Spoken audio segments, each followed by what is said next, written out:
I used to believe that love was something that happened to you. A lightning strike, a divine intervention, an undeniable force. I never expected it would be something that could slip through your fingers like sand, so gradually you wouldn't notice until there was almost nothing left to hold. The worst part wasn't losing my partner. It was realizing that for years, I'd been losing myself, one small compromise at a time, until I couldn't recognize the person staring back in the mirror. Looking back, I can see the cracks were always there, hairline fractures in what I desperately wanted to believe was solid ground. We met during my final year of university, a chance encounter at a mutual friend's exhibition opening. My partner was charismatic, brilliant, seemingly self-assured, in all the ways I wasn't. Where I hesitated, they decided. Where I questioned, they knew.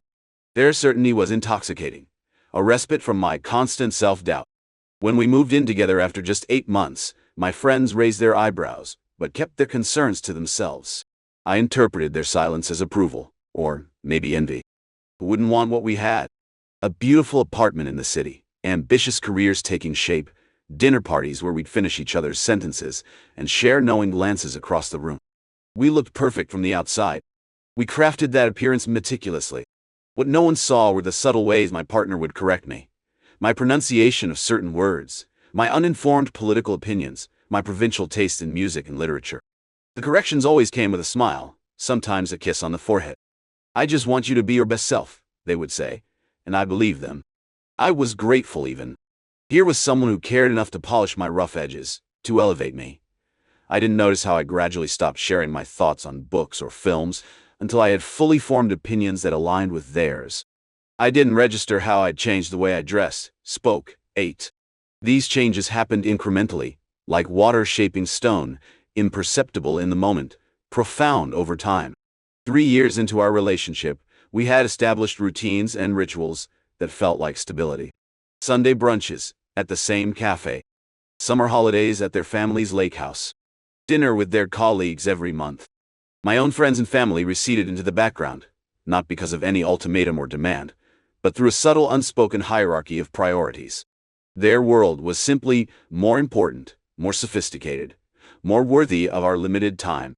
I told myself this was growth, maturity. Wasn't this what successful relationships require? Compromise, adaptation, becoming a unit rather than two separate individuals. I had watched my parents maintain fiercely independent lives throughout their marriage, which eventually collapsed under the weight of their separate trajectories. I was determined not to repeat their mistakes. So I embraced our fusion, this beautiful tapestry we were weaving together. I ignored the nagging feeling that the threads of my own identity were becoming increasingly difficult to distinguish. The first significant tremor came during a dinner at our apartment. My partner had invited their new boss and several colleagues, important connections in their rapidly advancing career. I had spent the entire day preparing, following recipes they had selected, arranging flowers they had chosen, wearing an outfit they had approved. As I served the main course, I shared an anecdote about a professor I'd had in university. It was a story I'd told my partner before, one that had made them laugh. But this time, mid-sentence they cut me off. "Darling, you're telling it wrong. That's not what happened." The table fell momentarily silent. I felt heat rise to my face. "I think I remember my own experience," I said, attempting to laugh. "You always embellish your stories," they replied, not unkindly, but with an air of indulgent patience that made me feel childish. They turned to the table. What actually happened was, and they proceeded to retell my story, altering key details, reshaping my memory into something that better served the evening's atmosphere. Something wittier, tidier, more impressive. The guests laughed at all the right moments. I smiled along, but something inside me crumbled. Later that night, when I tried to explain how their correction had made me feel, they seemed genuinely confused. "I was helping you," they insisted. "Your version was rambling." I could see people getting bored. "But it was my story," I said. "My experience. And I made it better," they replied, kissing my forehead in that way that always silenced further discussion. "That's what we do for each other." I let it go. It was such a small thing, after all. But that night marked a shift in my perception. For the first time, I began to notice patterns I had previously ignored. How conversations about my day would quickly pivot to theirs. How decisions were presented as joint, but somehow always aligned with their preferences. How my achievements were celebrated briefly before becoming stepping stones for discussions about their own accomplishments. Still, we had built a life that from all external metrics was enviable.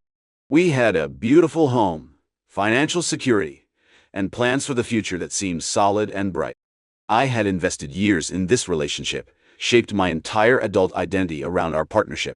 Surely all couples experience these moments of disconnect. This was just a rough patch, a natural evolution as we continued to grow together. I convinced myself that my discomfort was the problem, a character flaw, a tendency toward oversensitivity that I needed to overcome.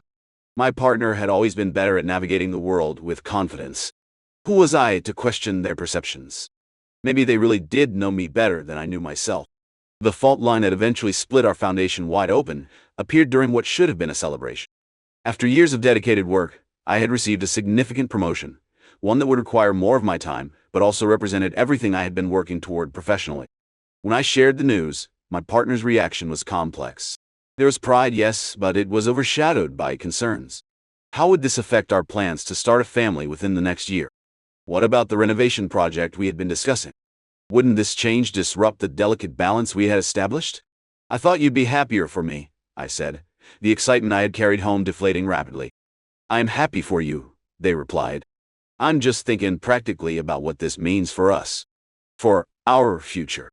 What followed was a conversation that stretched late into the night, one that revealed fundamentally different visions of what lay ahead. My partner had apparently been operating under assumptions about our timeline, when we would have children, when I would scale back my career ambitions, when we would relocate to be closer to their family, that had never been explicitly discussed or agreed upon. But we've talked about all of this, they insisted, genuine confusion in their voice. Had we? I searched my memory and found only vague conversations, hypothetical scenarios, offhand comments. Nothing that constituted the concrete plans they were now treating as established fact. I need you to be reasonable about this, they said. We can't both be pursuing demanding careers if we want the family life we've planned. Someone has to be practical.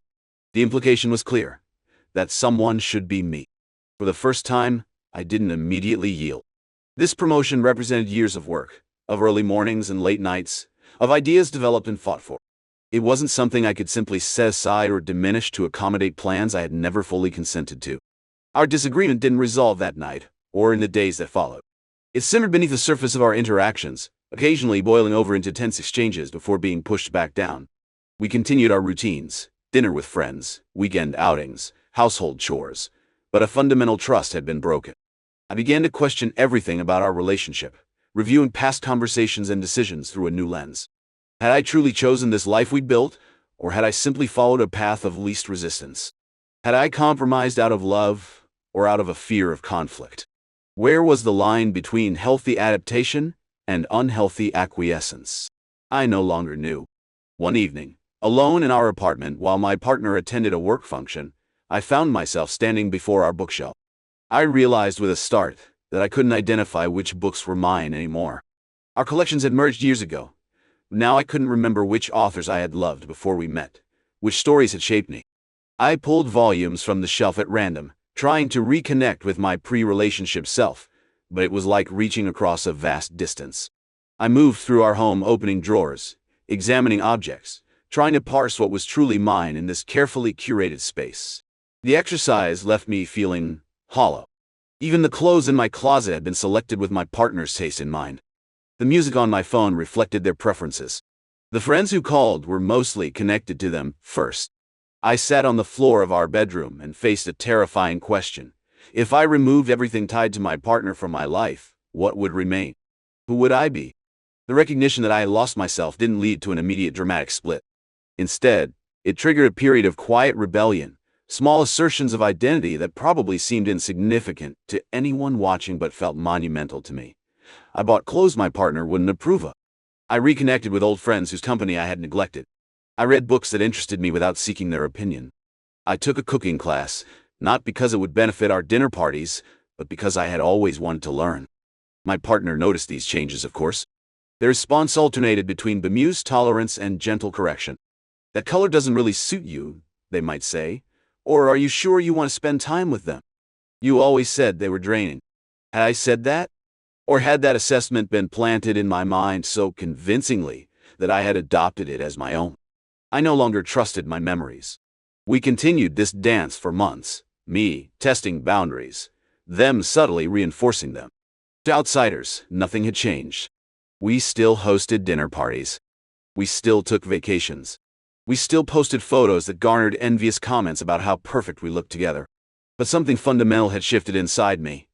I had glimpsed the extent of my self-erasure, and I couldn't unsee it. Each day brought new revelations about preferences I had abandoned, opinions I had altered, dreams I had deferred. The woman I had been before this relationship felt simultaneously like a stranger and like my most authentic self. I started therapy, cautiously at first. I didn't tell my partner initially, afraid they would dismiss it as self-indulgent or unnecessary. When I finally did share this development, their reaction was surprisingly supportive on the surface. "If that's what you need to feel better, of course you should go," they said. But it was followed by, "Though I'm a bit hurt you didn't feel you could talk to me instead." The guilt was immediate and overwhelming. Was I betraying our bond by seeking outside perspective? Was I manufacturing problems in what was actually a loving, supportive relationship? Perhaps the issue truly was my perception, my inability to appreciate what we had built together. I almost canceled my next therapy appointment. Almost. But I went, and continued going. Slowly, week by week, I began to untangle the complex web of our relationship, to separate my authentic desires from those I had adopted to maintain harmony. I began to recognize patterns of emotional manipulation that had been invisible to me while I was immersed in them. The most painful realization was that my partner wasn't villainous. They weren't deliberately controlling or malicious. They simply believed, with absolute conviction, that their way of seeing and moving through the world was superior. Their corrections and suggestions came from a genuine belief that they were improving me, elevating me, helping me become my best self, a self that, not coincidentally, aligned perfectly with their needs and expectations. This understanding made what came next even more difficult. It would have been easier in some ways to leave someone cruel or obviously abusive. But how do you leave someone who loves you according to their understanding of love? Someone who has shaped your world so completely that disentangling yourself feels like tearing off your own skin? The end, when it finally came, wasn't triggered by a dramatic fight or betrayal. It began with a simple question over breakfast on an otherwise ordinary Sunday. "Are you happy?" my partner asked, looking up from their newspaper. The question caught me off guard. We didn't typically discuss happiness. We discussed plans, logistics, social engagements, career developments. Happiness was assumed, a byproduct of our successful partnership. I could have offered the expected response, the easy answer that would have allowed us to continue our morning undisturbed. But months of therapy had taught me to recognize these pivotal moments, these opportunities for honesty. "I don't know," I said. "I'm not sure I remember what happiness feels like for me. Just me, not us." The silence that followed was deafening. My partner set down their newspaper, studied my face as if seeing me clearly for the first time in years. "What does that mean?" they asked, their voice carefully controlled. What followed was the most honest conversation we'd had in our entire relationship. I spoke about feeling erased, about losing touch with my own desires and preferences, about the exhaustion of constantly managing their reactions and molding myself to their expectations. My partner listened with an expression that shifted from hurt to confusion to something like fear. "I've only ever wanted what's best for you," they said when I finished. "Everything I've done has been out of love." "I know," I replied. "That's what makes this so difficult. Your love has been reshaping me into someone I don't recognize. You've changed, yes, but for the better," they insisted. "You've grown, matured. Everyone who knows you sees that." "Everyone who knows us," I corrected gently. "The people who knew me before, my old friends, my family, they've been telling me for years that they miss the person I used to be. I didn't listen because I thought they just didn't understand our relationship. Now I wonder if they saw what I couldn't." My partner's face hardened then, a familiar expression that had always signaled the end of difficult conversations in the past. "This is about your therapy, isn't it? They've been filling your head with these ideas, making you question everything we've built." "No," I said, surprising myself with the steadiness in my voice. Therapy just gave me permission to acknowledge what I felt for a long time, but was afraid to face. The conversation circled for hours, moving from the kitchen to the living room, voices rising and falling, tears shed on both sides. My partner alternated between dismissing my concerns as absurd and reframing them as temporary doubts that we could work through together. They reminded me of all we had accomplished, all we had planned, all we would be throwing away. I'm not saying I want to end our relationship, I explained, though the thought had indeed been forming in the recesses of my mind. I'm saying I need to find myself again. I need space to figure out who I am outside of us. There is no outside of us anymore, they replied, voice breaking. We built this life together. You can't just decide unilaterally to deconstruct it because you're having some kind of identity crisis. But that was exactly what I needed to do. Not maliciously, not to hurt them, but because I had finally recognized that our relationship had become a beautiful, comfortable cage, one I had helped construct, one I had willingly entered, but a cage nonetheless. We agreed to a trial separation. My partner was confident that a few weeks apart would bring me back to my senses, that I would quickly recognize the value of what we had built and return, chastened and grateful. I packed a suitcase with clothes that still felt like costumes and moved temporarily into a barren studio apartment that a colleague's cousin was subletting.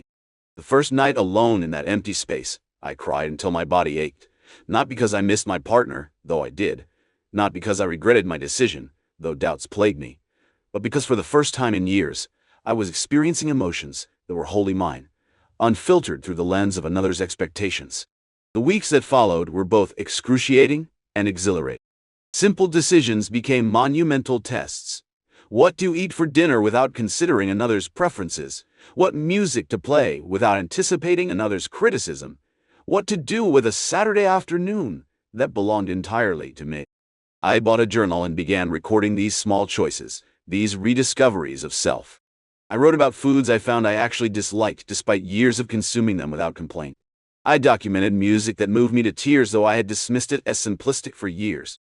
I noted opinions on books, films, politics that differed from those I had passively adopted. My partner texted daily at first, calls and messages that alternated between concerned and cajoling, angry and pleading. I responded with kindness but firmness, maintaining the boundaries I had established. After the first month, the messages became less frequent, their tone resigned. Friends chose sides, as friends inevitably do. Some, mostly those who had known us as a couple, expressed confusion and disapproval. How could I walk away from something that had seemed so perfect? Others, those who had known me before, welcomed me back with a warmth that brought me to tears. There you are, one said after hearing me laugh in a way I hadn't in years. I've missed that sound. My family, who had grown increasingly distant during my relationship, cautiously re-entered my life. My sister confessed that she had never liked my partner, but had stopped expressing her concerns after seeing how I defended them, how I adopted their perspectives as my own. It was like watching you disappear, she said. A little bit more gone each time I saw you. 6 months into our separation, I met my partner for coffee. The cafe was neutral territory, a place neither of us had frequented together. They looked simultaneously familiar and strange, like a photograph that has been subtly altered. I wondered if I appeared equally changed to them. We exchanged pleasantries, careful and formal with each other in a way we had never been. Then my partner placed a small box on the table between us. I thought you might want this back, they said. Inside was a necklace they had given me early in our relationship, a delicate pendant I had worn nearly every day for years. I hadn't taken it when I left, hadn't even noticed its absence. I closed the box without touching the necklace. You should keep it or sell it, I said gently. That chapter of our lives is over. Their face crumpled briefly before they regained composure. I still don't understand what happened to us, they said. We were happy. You were happy, I corrected, without malice. I was accommodating. There's a difference. We talked for over an hour, more honestly than we ever had while together. I explained how I had gradually surrendered my identity to maintain our harmony, how what had looked like growth was actually erasure. They listened, not defending or dismissing as they once would have, occasionally nodding in reluctant recognition. I loved you, they said finally. In the only way I knew how. I know, I replied. And I loved you, too. But love shouldn't require self-annihilation. We parted without dramatics, without promises to stay in touch or be friends. Some chapters need definitive endings before new ones can begin. A year has passed since I left. In that time, I've rebuilt my life piece by piece, decision by decision. I've reconnected with old passions, photography, hiking, writing poetry, that will never see publication but helps me process my thoughts. I've cultivated new interests without questioning whether they're sophisticated enough, valuable enough, impressive enough. I live in a small apartment that reflects only my aesthetic, my comfort. The books on my shelves are ones I've chosen, the music in my playlist selected solely for how it makes me feel. I cook meals that satisfy my palate, wear clothes that please my eye, spend time with people who accept me as I am rather than as who they think I should become. Some days are still difficult. I catch myself hesitating before expressing an opinion, anticipating criticism that no longer comes. I sometimes feel the phantom pressure to justify choices that require no justification. Old habits of self-erasure don't disappear overnight. They linger like muscle memory. Dating has been its own challenge. I've approached new connections cautiously, hyper-vigilant for signs of control or manipulation. I've ended promising relationships at the first hint that I might be compromising my authentic self. Perhaps I've overcompensated, been too quick to retreat. But after years of slow-motion surrender, I'd rather err on the side of self-preservation. Recently, I had dinner with a mutual friend who still sees my former partner regularly. They reported that my ex seems well, has even started seeing someone new. I searched myself for jealousy or regret, and found only a gentle hope that they've learned from our experience, that they're capable of loving someone without reshaping them. As for me, I'm still discovering who I am when I'm not reflecting someone else's light. Some days it feels like freedom. Other days it feels like standing naked in a crowd. But even on the hardest days, I haven't once regretted my decision to leave. This morning, I caught sight of myself in the mirror and paused, really looking at my reflection. I noticed laugh lines that weren't there before, a confidence in my posture that's new. I'm not the same person I was before the relationship. Those years did change me, some ways permanently. But I'm not the person I was during the relationship either, that careful construction designed to please another. I'm someone new, someone still emerging. Someone who understands that love, real love, doesn't ask you to become smaller, to sand down your edges, to silence your voice. Real love provides the safety to become more fully yourself, not less. I don't know what the future holds. Perhaps I'll find that kind of love someday. Perhaps I won't. What I do know is that I'll never again surrender my essence for the comfort of belonging to someone else. The price is simply too high. Some people might see my story as one of failure, a long-term relationship that ultimately collapsed. But I've come to see it differently. Walking away from a situation that was slowly extinguishing my spirit wasn't failure. It was perhaps the first truly successful act of self-love I've ever committed. The woman who moved out that day with a single suitcase was barely a shadow. The woman writing these words is solid, substantial, real. She has opinions and flaws and desires that are entirely her own. She takes up space unapologetically. She knows her worth isn't determined by her utility to others or her ability to adapt to their needs. That transformation wasn't failure. It was rebirth.